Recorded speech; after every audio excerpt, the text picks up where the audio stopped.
প্রিয় ভাই বোনেরা, আসসালামু আলাইকুম। আশা করি আপনারা সকলে ভালো আছেন। আজকে আমি আপনাদের সামনে আমার একটা চিন্তা, একটা ভাবনা, একটা পরিকল্পনার কথা আপনাদের সামনে তুলে ধরতে চাই।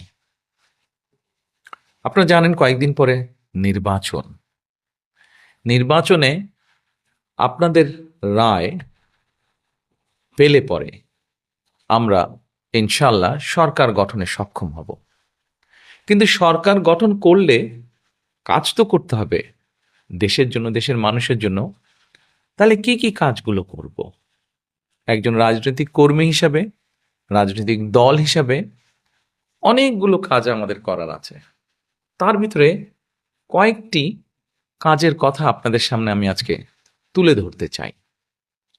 প্রথমে আজকে আমি আপনাদের সাথে আলোচনা করব বা আপনাদের সামনে আমার একটা পরিকল্পনার কথা বলবো, যেটা এই দেশের কোটি কোটি মা বোনদের জন্য। সেটা হচ্ছে এই যে আপনারা আমার হাতে একটা ছোট্ট কার্ড দেখছেন। এই কার্ডটার নাম আমরা দিয়েছি ফ্যামিলি কার্ড। এই কার্ডটা আমরা বাংলাদেশের যারা মা বোনেরা আছেন তাদের হাতে দেব এটা। এখন হয়তো কেউ কেউ বলতে পারেন, আমরা কি সকল মা বোনের কাছে এই ফ্যামিলি কার্ডটা পৌঁছে দিব? না, সেভাবে করছি না, করছি তবে একটু অন্যভাবে।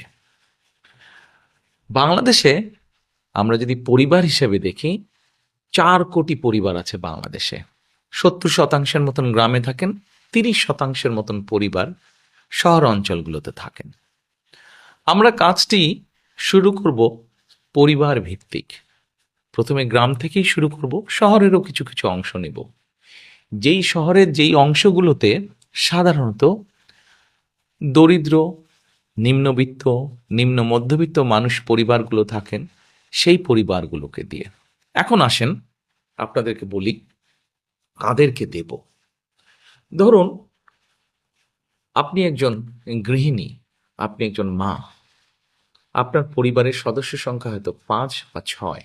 আপনি যদি মা বা গৃহিণী হয়ে থাকেন, তখন আপনার কাছে আমরা পৌঁছবো এবং পৌঁছে আপনার কাছে এইরকম একটি ফ্যামিলি কার্ড নামে একটি কার্ড দিব।